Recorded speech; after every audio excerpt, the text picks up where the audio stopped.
Ladies and gentlemen, can I please have your attention? This bullet just handed to me. And I need all of you to stop what you're doing and listen. You heard the man. I need you to stop what you're doing and listen up, everybody. We had some news yesterday of, I guess, it's about as big as it gets, right? Yes. In our world, at least. The first tweet that I saw come out from Major League Baseball was at 1:18 p.m. yesterday, May 13th, 2025. And it said Major League Baseball issues policy decision on permanent ineligibility status after death. I think the wording of this was really interesting just off the get-go. Even in this, like, what do you call this? A subheading or a caption underneath a picture, maybe. Okay. Like it's kind of like the caption for the story. And this whole status after death is important, I think, context in what happened yesterday, because a lot of people are jumping the shark and saying inaccurate things. Let's read this statement. If you flip to the next one, you can see it says, in response to a petition from the family of Pete Rose, Commissioner Robert D. Manfred Jr. today issued a policy decision regarding the status of 17 individuals who passed away while on the permanently ineligible list. Excerpts of a letter to the lawyer for the Rose family included, quote, the question of whether an individual should remain on the permanently ineligible list after his death has never been formally addressed by Major League Baseball. Indeed, Mr. Rose is the first person banned by a commissioner other than Kennesaw Mountain Landis to die while still on the ineligible list. As such, it is incumbent upon the office of the commissioner to reach a policy decision regarding this unprecedented issue in the modern era. So as you can see here, we're getting news regarding Pete Rose, and we've been kind of knowing that this was going to be coming down the pipeline 2 weeks ago. I believe we even told you here on our show that Manfred was set to meet with President Trump about this very issue. And today is Pete Rose Day at Cincinnati Reds Stadium against the White Sox, which is kind of ironic. We'll get to that in a minute.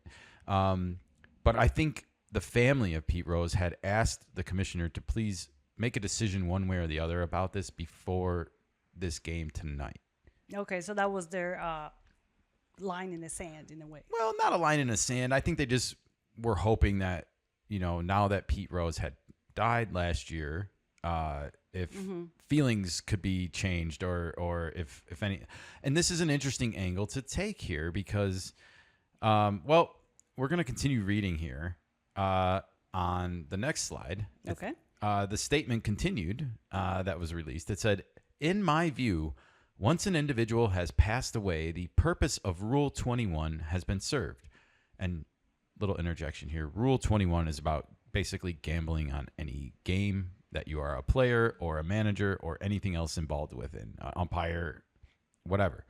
Rule 21 has been served. Obviously, a person no longer with us cannot represent a threat to the integrity of the game. Moreover, it is hard to conceive of a penalty that has more deterrent effect than one that lasts a lifetime with no reprieve. Therefore, I have concluded that permanent ineligibility ends upon the passing of the disciplined individual, and Mr. Rose will be removed from the permanently ineligible list. Huge news. Huge news.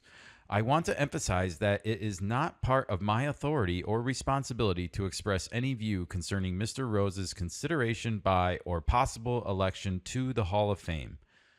I agree with Commissioner Giamatti, that's A. Bartlett Giamatti, who was the commissioner who suspended Pete Rose. Manfred says, I agree with Commissioner Giamatti that responsibility for that decision lies with the Hall of Fame, which is a separate body. It's not necessarily a part of Major League Baseball, even though it is. It has its own kind of panel, I guess. It has its own people involved. Okay, so it has its own governing body. It doesn't fall under Medford. Correct. rules. It's basically like the Hall of Fame basically has always had this stance that they don't vote upon members who have been banned. Okay. So now by unbanning Pete Rose because he's died, it opens him up for eligibility again in the eyes of how it's been laid out in previous years. So this is huge news, obviously, with regards to baseball, and an interesting way to go about this kind of conundrum. You know, you have a situation where you have the all-time hits leader, and he's not in the Hall of Fame. And it's like, how can it be a true representation of greatness when the person who has the most hits is not in the Hall of Fame? This is going to become a topic more and more too, because you have a whole another list of people that have never participated in gambling per se, but did use performance enhancing drugs that have also been punished by the Hall of Fame. So we'll be talking about that as we go along with this. But today we are really focused in on this gambling issue. Okay. Because this happened in my lifetime, you know, and I remember even as a kid when it happened, like the shame of it, and that, you know, I saw him accepting this lifetime ban that I don't think he ever thought was going to last, Pete Rose. I don't think he necessarily took the punishment as serious as it was when it was handed out at the time. Okay. I think he thought eventually they would cave and lift it, or because he had the hits, he had the title, you know, and I think he just thought eventually it would get removed and lifted and cleared up and yeah, or have his name cleared and made glorified again, I guess. Well, we saw the documentary about him, you know, and we thought at that moment that will kind of help clear his name as well. That's a great plug by Nika there. We did watch the Charlie Hustle documentary on HBO Max, as it's now once again called as of today. And we did do a deep dive review of that last year on our podcast when we were still just audio only. But if you want to go hear any of those comments, feel free to go back and listen to those old episodes, no doubt. It was a great documentary, and, you know, it left me even feeling conflicted about how to feel about this whole situation because, you know, on the one hand, I do feel like the baseball accomplishments are worthy of being included. Sure. I guess I just had a hard time watching him sometimes interact with other people and, you know, still kind of try to skirt away from some of the responsibility, I guess, of it. So it's more of the field behavior, not on the field behavior that he's being punished for. Yeah, but also just not showing remorse for the situation. Sure. I don't know. We're not going to get into this right now because we already did, and we talked about it at length last year. But I guess the documentary kind of left me conflicted about the whole thing. And I think one of the most interesting things that happened yesterday is how this has happened, actually, which is this whole once you die, it's kind of over. You know, it's a lifetime ban. It's not a lifetime and forever eternity ban. It doesn't say that. It never has. Right. And so I wonder if Rod Manfred and his like probably late agonizing nights thinking, how am I going to deal with this situation? If someone like lawyered up to him one day and gave him this brilliant idea, like, what if you don't do anything at all? And all you do is just wait. Change from or just play upon the word lifetime and say once the life is over, the lifetime ban is also over.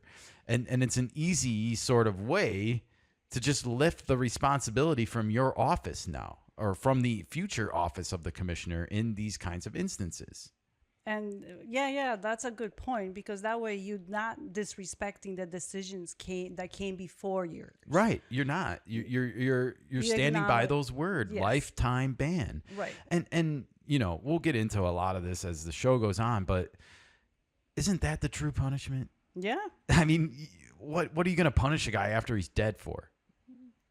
Or I mean, maybe his for legacy is not the right reason, but I guess why the continued like torture, You know, like it's like the guy has nothing left to suffer anymore. Well, he's no longer with us. Of course. And I think this is more for his family and people that are close to him more than him at this point.